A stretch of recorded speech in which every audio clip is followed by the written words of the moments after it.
और सबसे आगे विशाखा जी खड़ी हो गई। मैं जैसे करूंगी मुंह देखते नहीं हूं, मैं जहां देखूं वहीं देखना है, मैं जैसे बोलूं वैसे बोलना है, मैं जब बैठूं वैसे बैठना है, मैं जब चलूं तब चलना है, मैं जो करूं वही करना है आपको।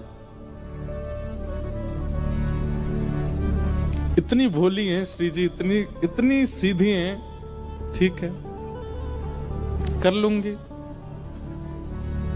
प्रसन्न भी हैं सारी गोपियां, लेकिन चिंता भी हो रही है मन में कि कहीं श्याम सुंदर पहचान नहीं जाए कि कौन सी है किशोरी जी। आहा, शाम की बेला हुई।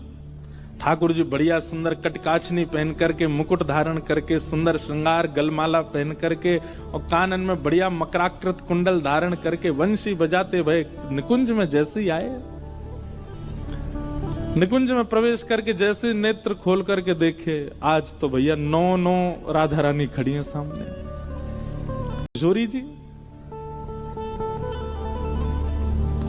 ठाकुर जी बोले, जे का भय भैया, ये सबरी किशोरी जी कैसे बन गई?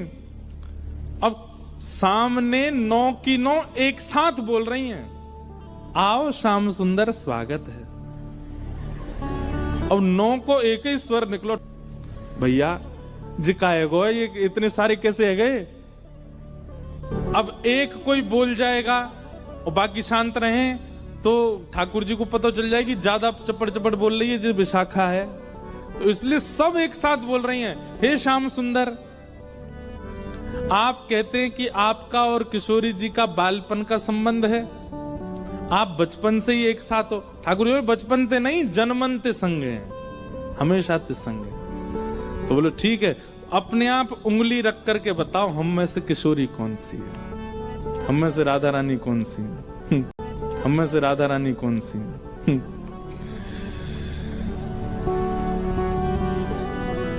ठाकुर जी पहले तो देखते रहे, एक एक के पास जाकर के देखें, एक जैसा स्वरूप, एक जैसा स्वभाव, एक जैसी आंख, एक और महाराज कहां तक कहें, पलक भी एक संगी झपका रही है सबरी। ठाकुर जी को आज नानी याद आ गई अपने, बोले कि भैया कौन सी किशोरी जी।